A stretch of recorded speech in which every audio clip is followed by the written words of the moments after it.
I'm going to go ahead and introduce myself really quickly, then introduce you, Mert, and then we'll get into the bulk of the conversation.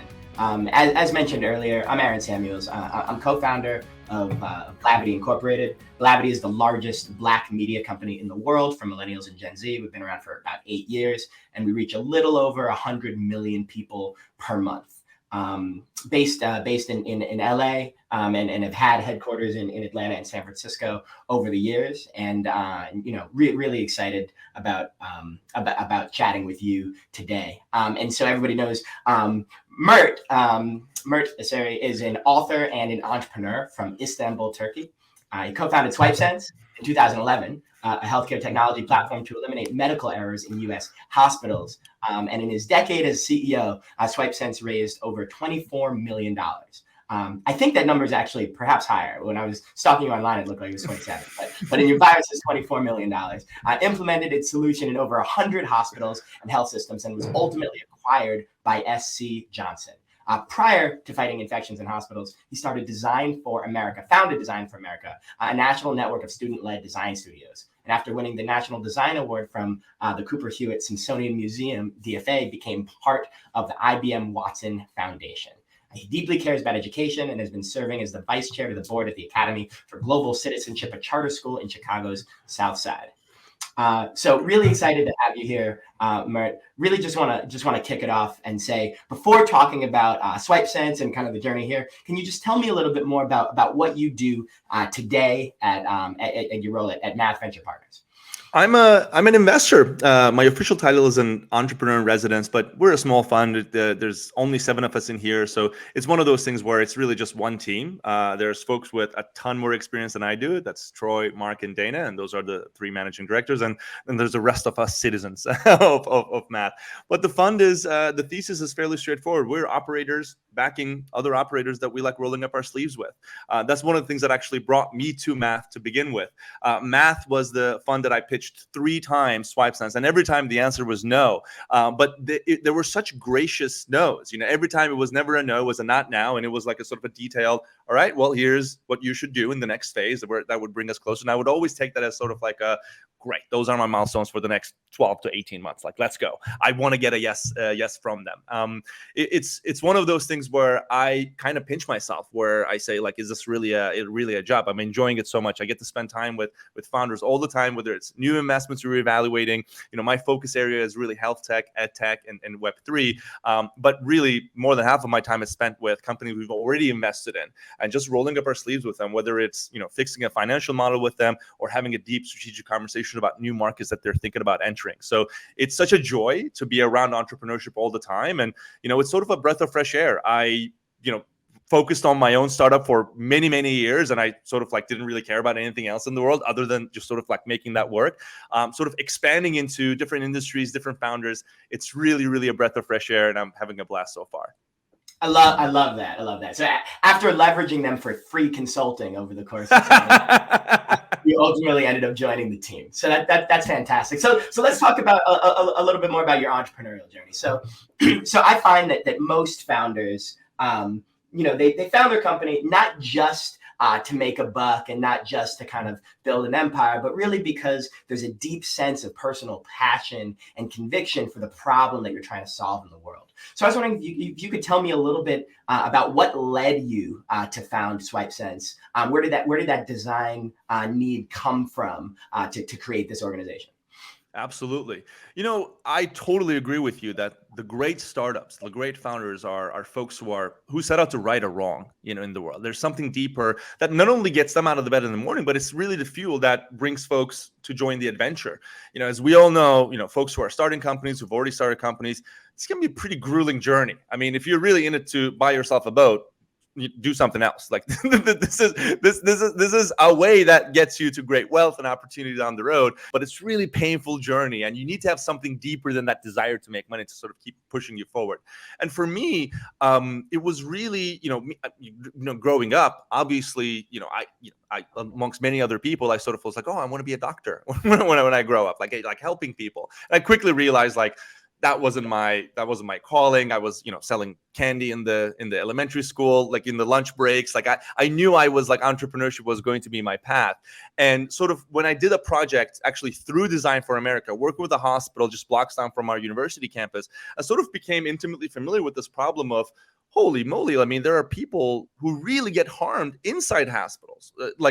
I really believe in this. We make this sort of like a social contract with a hospital. When we go there to receive care, we believe that we're going to get better, as you should. Everybody who works in the hospital are there for the right reasons. They want to help. They want to make sure that you feel better. But unfortunately, there are mistakes. There are things that happen that are totally outside of control, but we call them, preventable errors for a reason. These are things that are sometimes very, very mundane. I mean, you end up waiting in the waiting room for an extra half an hour when people forget that you're next, and so on and so on. So it can be pretty harmless, but sometimes it's quite violent and brutal, like a hospital-acquired infection. You go to the hospital to get a hip replacement, and you end up staying there for an extra week because you contract, C. diff or MRSA, or one of those deadly diseases. And those deadly diseases kill tens of thousands of patients in the U.S.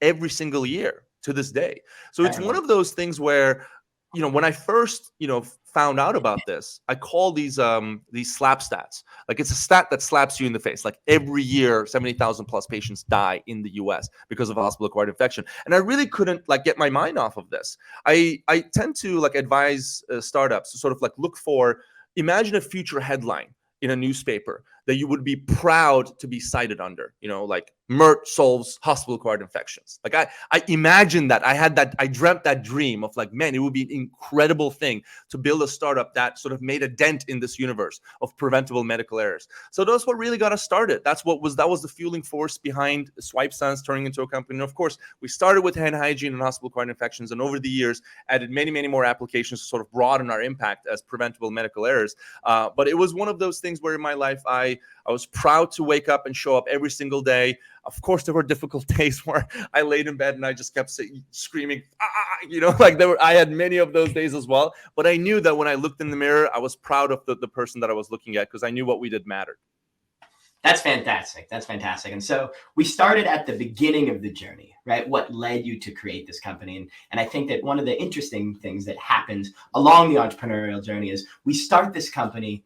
We want to create something different for the world, something impactful.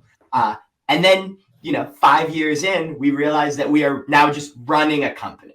And then suddenly we find ourselves in the middle of it and starting to ask ourselves, what comes next? And I believe you wrote this book, Exit Right, so that you could help founders think about, what do they do at that point in time? Do you take on more capital? Do you consider an IPO? Do you consider an acquisition? What is the next best stage in the founder's journey? So why don't you go ahead and kick it off? Can you just define Exit Right, the concept, and what you're trying to bring to the world? Absolutely. There's a myth that unfortunately is very, very prevalent in the world of entrepreneurship. And look, I was the recipient of this myth and this, I would call this terrible advice early on, where people tell you, don't talk about the exit. Just build a great business. And of course you should build a great business. Of course you should care about not running out of money. Of course you should care about your customers. You should care about the impact that you're creating. You should take care of your team. All those things matter. But exits, it's not a taboo subject. It's why we're here. I mean, look, shout out to you if you're Facebook and you're going to be a $100 billion company, high fives all around. I'm proud of you. I'm excited for you. I hope I'll be an investor in your company one day. But for most of us, the mere mortals in the entrepreneurial game, an exit is only a natural conclusion to this journey that you create even more impact with. And I really think that this concept of a right exit, it really isn't a short-term transaction where, all right, I'm getting out, you take this on, Godspeed, best of luck to you. It really is less of a short-term transaction and much more of a joining of forces to create long-term impact. This is really what great exits, the right exits, are founded upon. It's about future impact that you're going to co-create by sort of putting the forces together of those two companies, whether it's a larger company who has access to a distribution channel that you didn't have access to, and whether it's a smaller company bringing an innovative approach that sort of is a breath of fresh air in a new environment. It really is sort of two forces joining together to create something greater that the individuals themselves couldn't accomplish. And when you start thinking about the exit, sort of how we maximize our impact, how we help our customers further, it sort of stops being this sort of taboo subject of oh my God, like I can't really talk about this with my board. And it really lends itself to no, this is much more of a strategic conversation about how do we amplify our impact? What is the best partner for us long term where we can have a home in our company? This is sort of what I aspire to do along with my co-author Mark, to sort of change the narrative around exits. And I really believe in this notion. Exits are a good thing, but they also should be something that you plan years in advance, build relationships around, because ultimately the thing that gets transacted isn't just team traction technology, it's trust. It's trust from the buying company that you're going to do what you set out to do, and it's trust from you to the buying company that they're going to fulfill their end of the promise once the transaction is done. That's really what great partnerships are founded upon, and trust becomes this foundational currency that makes the whole thing go around. Love that. Love that. Thinking about the concept of an exit as a partnership as opposed to as an ending. I think Absolutely. that's super important for founders to think about. So given that, and, I'd love for you to talk a little bit more about your own personal journey then. As you were approaching this exit with SC Johnson, can you tell us a little bit more about how you personally defined success for that exit? Absolutely. I mean, first of all, one of the things that I got many things wrong in the SwipeSense journey. It was my first company, and as most of us who are on this call, I was learning as I went along. But one of the things that I'm very thankful for, which ended up, leading to the exit to begin with, I had this sort of relationship with some of my competitors, not all of them, where I really treat it as a non-zero sum game. I sort of believe that, look, I'm not going to share my financials with you. I'm not going to give you my customer list. I'm not going to tell you our secret sauce. But, I'd love to have a conversation with you once a year about how we broaden this market. How do we get every hospital to make a decision around that should invest in safety technology? That broadens the pie for all of us. And look, it's a fair game. I'm just as competitive as the next person. We're still going to fight the good fight about winning those deals. I want to be the best. I want to, build the most successful thing. There's no question about that. But at the same time, this can be a collaboration that we sort of work towards in a mutual goal at the end of this. And lo and behold, one of those companies was SC Johnson. And that sort of like when we were gearing up to sort of like put a process together, and it was like for us, we were 8 years old at the time. Then we raised a certain amount of money. We had a lot of inbound inquiries at the time where we're like, okay, I had an honest conversation with my board, like, should we pursue these things? And if you do, there's a whole, thing that gets kicked off. But I knew who I needed to go to. I knew, like, when I picked up the phone and sort of said, hey, we're considering this sort of broader partnership. Are you interested? It wasn't my first call to like someone who just didn't know who I was. So, with SwipeSense, it ended up being a positive exit. It was good for our investors. It was good for SC Johnson, but it was also like marred with a lot of like uncertainty. Mind you, the timing around this, we started the process in, mid 2019, and the deal officially closed in March of 2020. I don't know if folks remember, because it feels like 10 years ago, March of 2020, when COVID was just entering our world. I mean, I was so stressed out, thinking like, man, this is going to fall apart. The world is shutting down. They're going to do something that like just say, hey, sorry, no longer, what have you. My goodness, like it was one of the most like high pressure moments and journeys of my life, which, lends itself to a whole nother story. But we ended up getting the deal through, and look, lo and behold, it ended up being fantastic because, within 6 months, our sales doubled. Obviously, if you're selling safety to hospitals and there's a global pandemic going on, hospitals tend to pay a lot more attention to what you're doing in terms of investing in their infrastructure. So it was a successful exit at the time, but it became even more successful as a partnership as the opportunity space grew a lot larger with the impact of COVID. That's fantastic. And I really appreciate you talking about your own personal success and the way that you went into it. Zooming out a little bit for the other founders and aspiring founders in the audience, I'd love it if you could share just a few things. What are the key terms, the key principles that founders should be considering as you gear up and prepare yourself for the possibility of an exit? Absolutely. First, I'd like to start with a confession. When we started writing the book with Mark, I was a little bit arrogant. I was like, oh, we're just going to document, what I've learned along the way. And Mark, my co-author, has, decades more experience than I do. So we're really going to draw from his expertise. But this book is going to be, capturing what we already know. And it couldn't be further from the truth. We learned so much along the way. So we interviewed serial entrepreneurs who've exited not 1, 2, 3, but 10 companies. We've interviewed M&A experts, executives who work at Facebook, Google, Amazon, like people who've built their careers around buying and selling companies and ensuring that they're successful. We spoke with investment bankers. We saw with M&A lawyers who, there was one of the lawyers, Larry Chu. This was the most baller thing I've ever seen in anyone's bio. If you Google Larry Chu, he has billions of dollars that he's represented, like tens of billions of dollars on the buy and sell side as a personal counsel. And it's just sort of like this, you are a god amongst men. How is this? Like, this is incredible. And they generously share their expertise. And the key question we asked them, very similar question to both founders and M&A experts. What do you wish you knew 10 years ago? What do you wish you knew when you first sold your company? When you first bought a company? What was a great exit amongst all the companies that you bought? What was one that failed miserably? And we got so much wisdom, so many stories around patterns. Certain things started to emerge.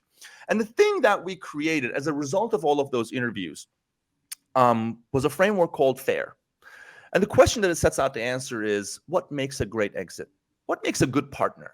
And the framework that we came up with, what every exit needs, is this concept called FAIR. And FAIR stands for this.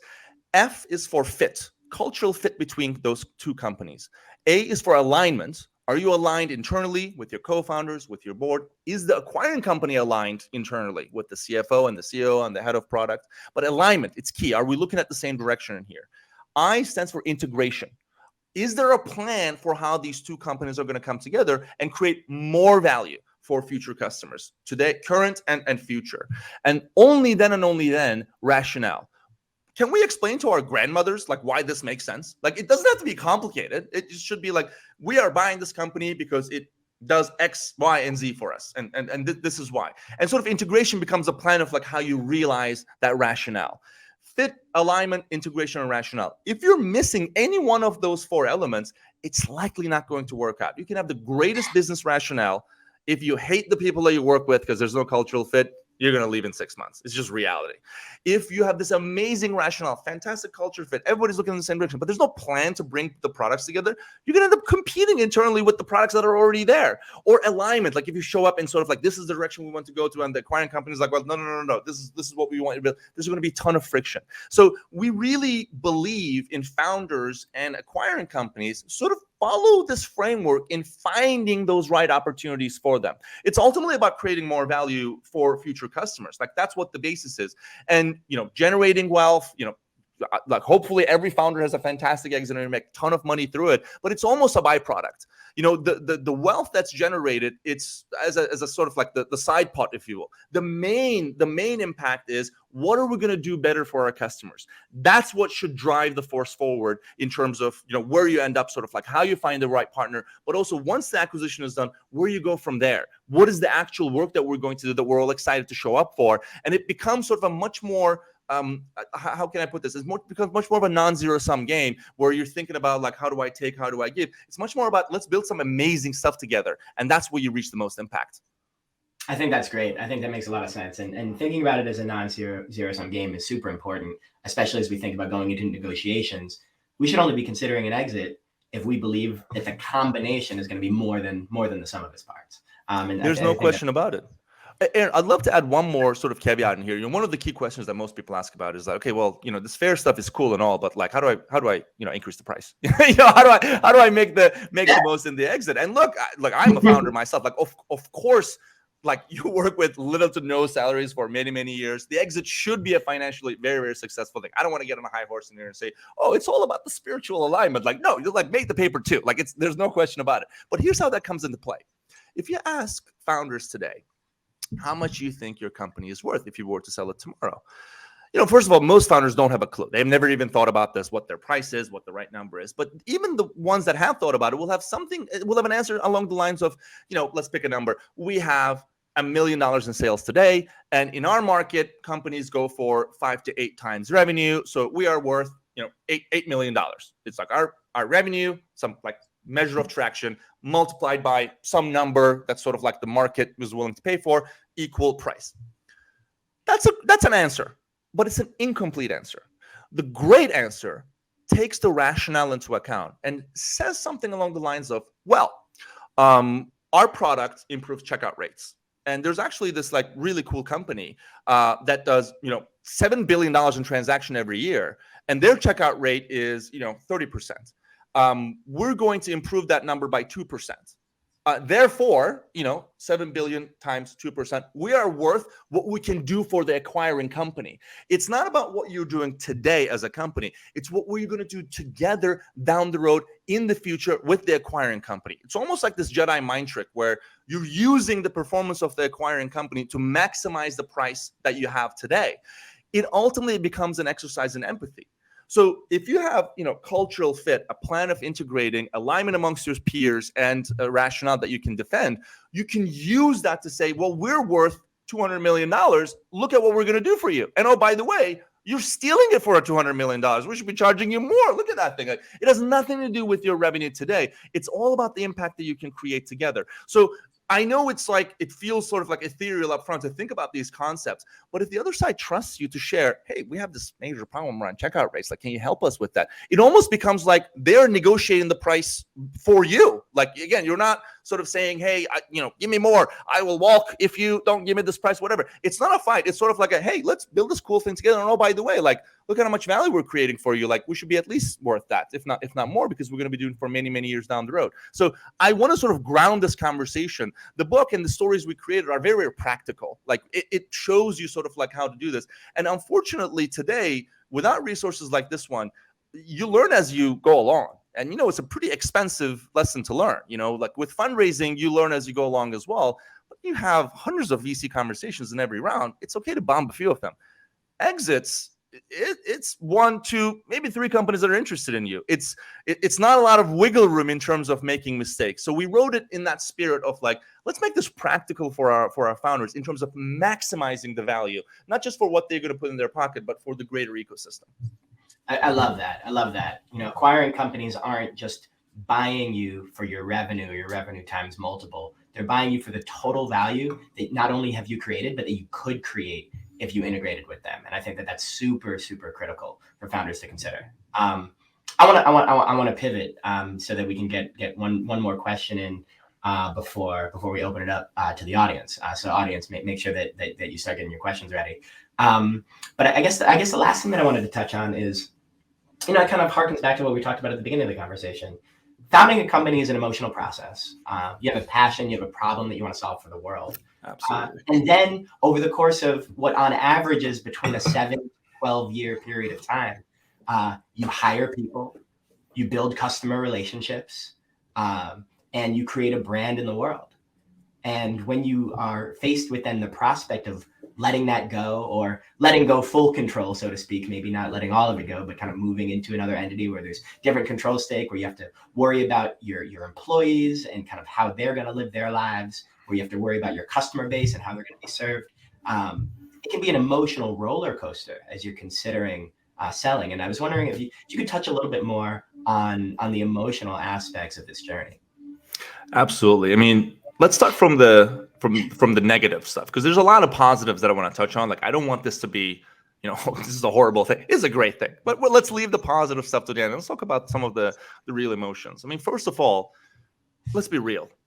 You don't make money as an entrepreneur from your salary. Like, this is the opportunity to generate, hopefully, generational wealth, which is not just something that is, again, like something that impacts you. It impacts everybody around you. It impacts, look, my folks are back in Turkey. The currency rate from the US dollar to Turkey is really generous if you're earning US dollars right now. This is life-changing for me and my family. This is impacting your family, like your immediate family, your significant other, your siblings, your children, if you have them. Like, the stakes are quite high in terms of what this means to you, not just in this one particular journey, but if you take sort of your journey as an entrepreneur, it's life-changing. And it can get really, really tense. Every transaction has road bumps. We had multiple in our transaction moments where pencils down. We have to resolve this before we move forward. And I remember feeling like I messed up.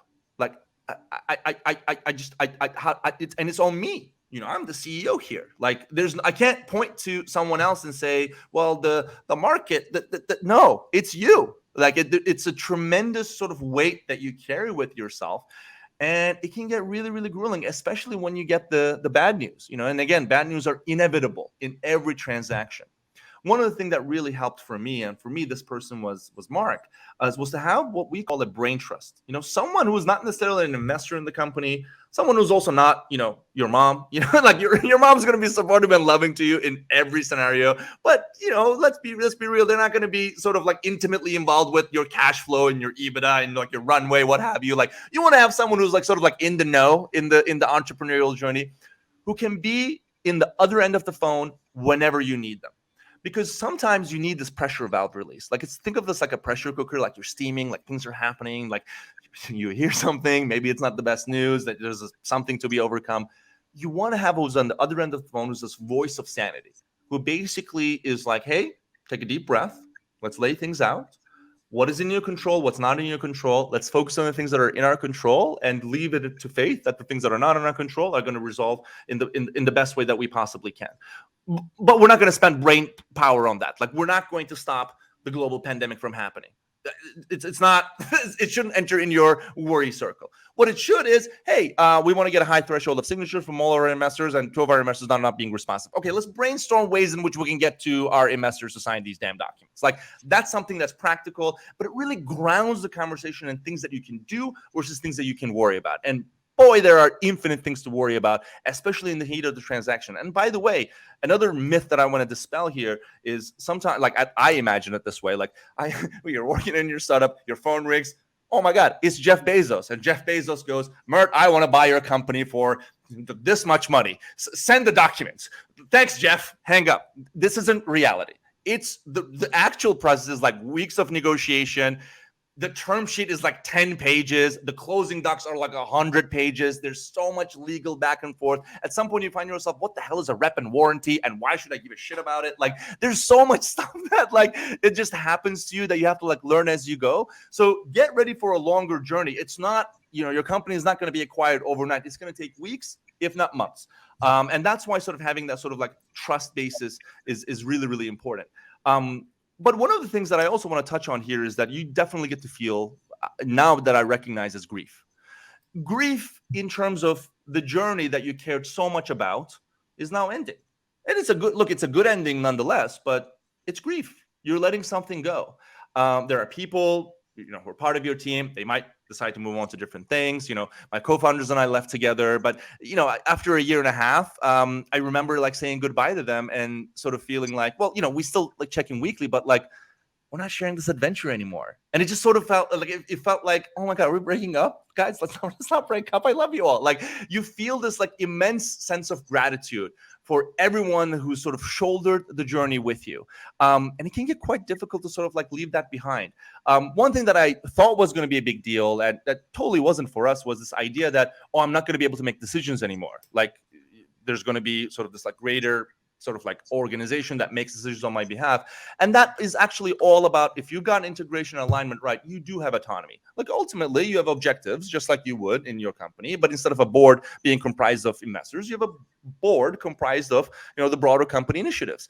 I agree with those initiatives. So it's not, it's not something like where we have to go in a different direction. And it really is something that, like I believe you can resolve sort of like pre-exit, if you will, to make sure that you are aligned with the direction that you're going. So that really wasn't a big challenge for us. But on the positive side, let's end on this. The world opens up. I mean, as an entrepreneur, I can't begin to tell you, as a first-time founder, you have the world betting against you. Because let's be real, the numbers are not in your favor. If you're a poker player, you're folding the hand. It's 2-7 offsuit if you don't have an exit under your belt. It's not something that you can feel about, wow, this is amazing.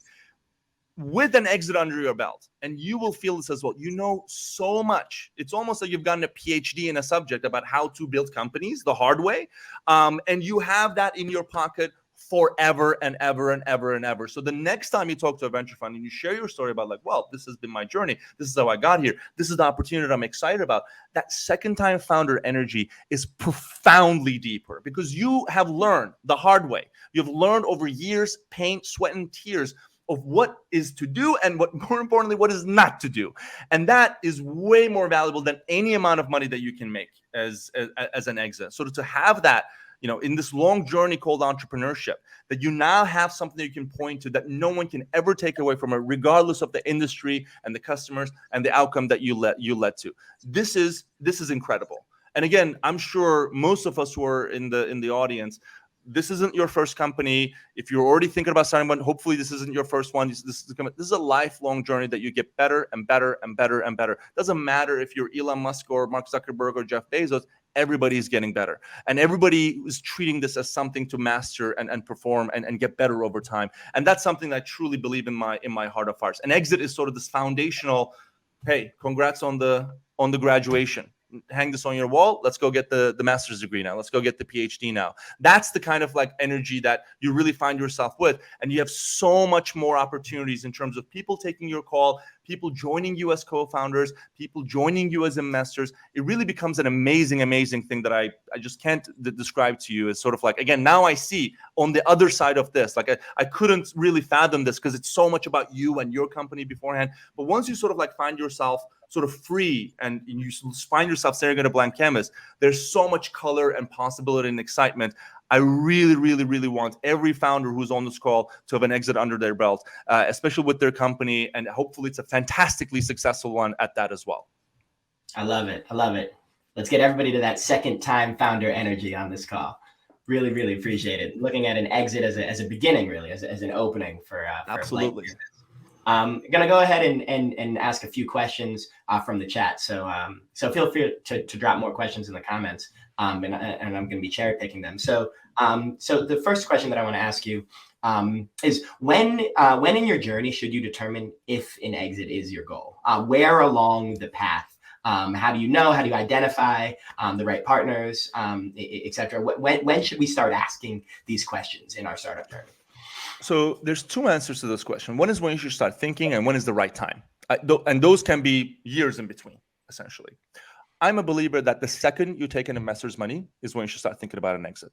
I'm not saying go start pitching your company as like, hey, we're for sale. But that's the moment you should start thinking about it, because the reality is whoever invested in your company, they're not doing it because you're their cousin or you're their, like your friend of the family or something. They're doing it with an agenda in mind. They're doing it so that they return more capital than they put in at some point in the future. And you want to know what their agenda is. What's their timeline? What is their pressure from their LPs? Is it an individual looking for an exit at a certain amount of time? What's the threshold? What is a good outcome for them? Because from this moment forward, it's not just about you and what you want. It's about what you as the group want as a team. So to that end, we recommend immediately starting once a year in one of your board meetings, have an exit talk. And the exit talk is sort of an honest conversation about, hey, how do we feel about the ecosystem that we're building? Who are great strategic partners for us that we should start building relationships with? Are we at a good point to sell our company? What is a strategic partnership promised to us as impact that we couldn't get to ourselves?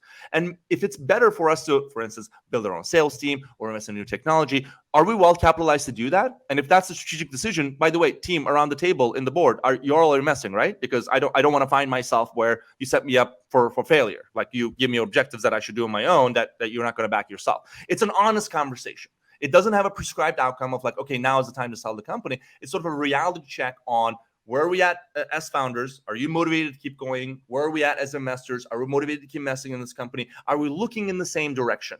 And by the way, if you are feeling burnt out and you feel like you shouldn't keep going, that's okay. It's not the end of the world. There's plenty of things to do in a startup, and maybe it's time to hire a different leader for the organization. That's not, it shouldn't be a stigma. It shouldn't be like a horrible thing. Yeah. So what about on the other side of it though? Like, so say things are going really well, but we still want to be keeping, this potential. The options open. How do you balance still making sure that you're operating and you kind of like, working on your established business practice while keeping the exit in mind? Absolutely. So to that end, just like the exit talk, I really believe in sort of having a annual check-in with the folks that you're building these strategic partnerships with.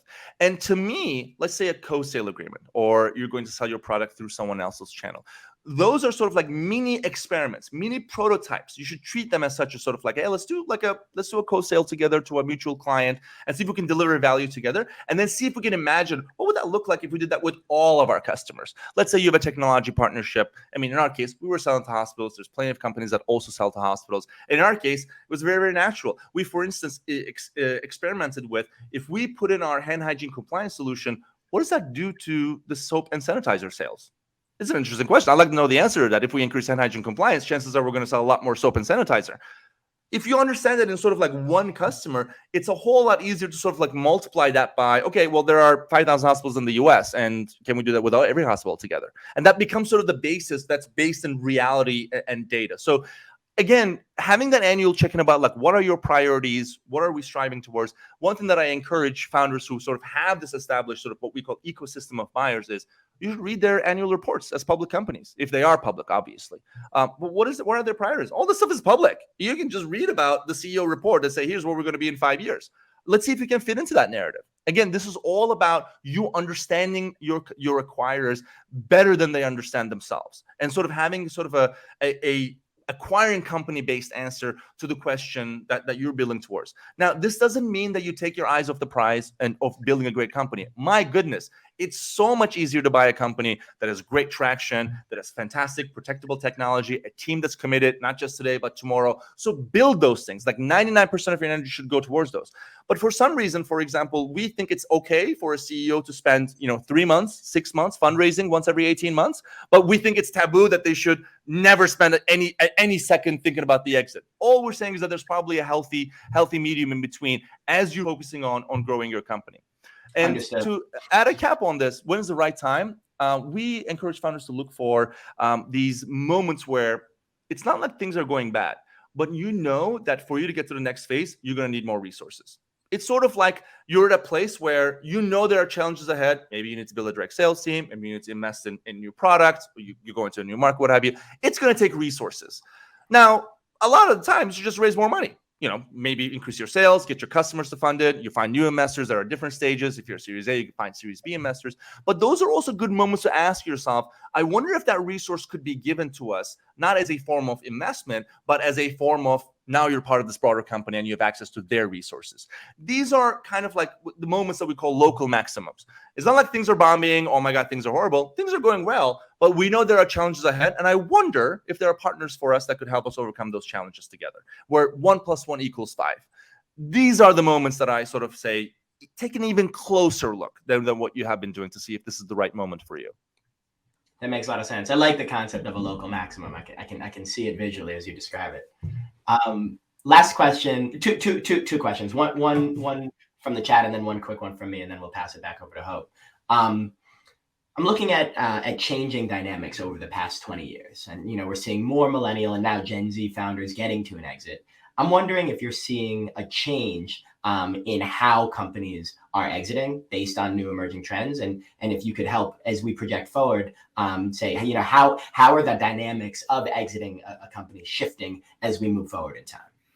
There's really interesting 2 trends that I'm seeing right now. One is a direct product of just there being a ton more funding available. I mean, I feel like a dinosaur when I say this, but back in my day, when we raised, like, it feels like forever ago when we were just starting SwipeSense. I think we're the same age, Mert, and I hear you loud.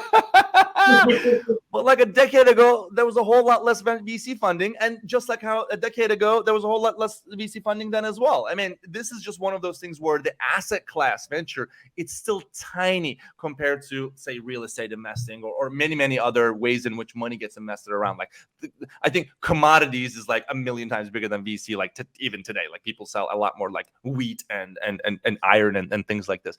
But there's just a lot more money going into ventures. So as a result of that, of course, expectations are a little higher. That money is there because it's hungry for a return. And what it's seeking is these asymptotal exits, like companies that are raising at $1 billion valuation. I mean, I just found out like the OpenSea NFT marketplace valuation is $13 billion. I mean, who the hell is going to buy that company for $130 billion does. I mean, they're going to have to go public at some like massive valuation, or somebody needs to make sort of like this LinkedIn, Microsoft level acquisition. But just the expectations are a whole lot higher. So the hit rate is decreasing. There's less companies that get to those levels, but the ones that they do take billions off the table. And that's just like an incredible increase in sort of like the average price going up. Now, along the way, what we also see, founders taking money off the table. So it's not like it's zero or, giant exit. There's still like liquidation opportunities along the way. I mean, if you're an early Twitter employee, you did fine way before the exit. I mean, there were ways in which you could liquidate your ownership, but that's on the mega exit end. What I'm also seeing is my pal Andrew Gazdecki runs this company called MicroAcquire, and I see a lot of bootstrap companies. It's just 1-2 developers building a solution that has 10K MRR, and so it's growing neatly, and it sort of gets acquired for a couple $100,000. No outside funding, totally bootstrapped, and it's a lot faster and totally life-changing for the people that are building those companies. And that sort of like Zillow for M&A, if you will, that is becoming more and more prevalent, and a totally viable option before you take venture funding, before you go for the mega exit. And I think that's a great thing. Less than $100 million in valuation. So I hear you loud and clear. I want to ask you one more question before we pass it over to Hope, and this is a quick one. Sure.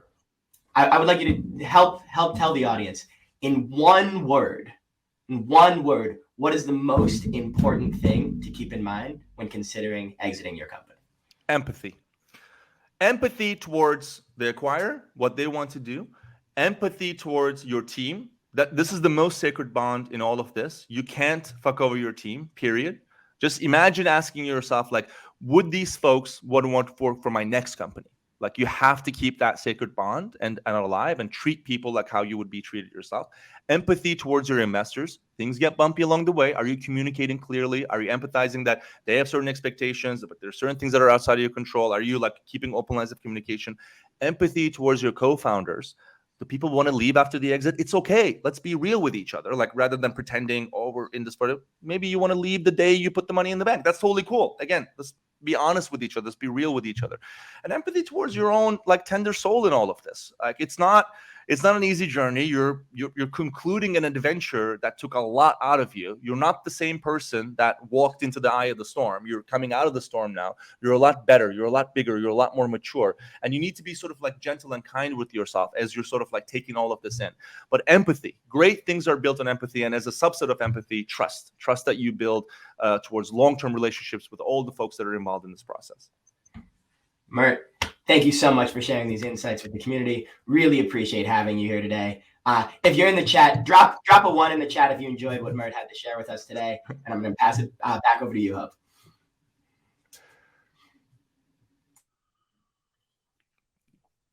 Wow. That was incredible. If anything, a testament to focused goal setting, just bringing it back here to MassChallenge for a minute. Thank you both so much. That was really, you had me at slap stats, and I think, not being on Twitter at the moment because I was really devoted to being attentive. Slap stats, Denton medical errors, trust as a foundational currency, a good exit is fair, local maximums, and then ending on great things with something about empathy. My notes came but empathy. So much to process, and I'm sure that Twitter stream is wild at the moment. So thank you so much.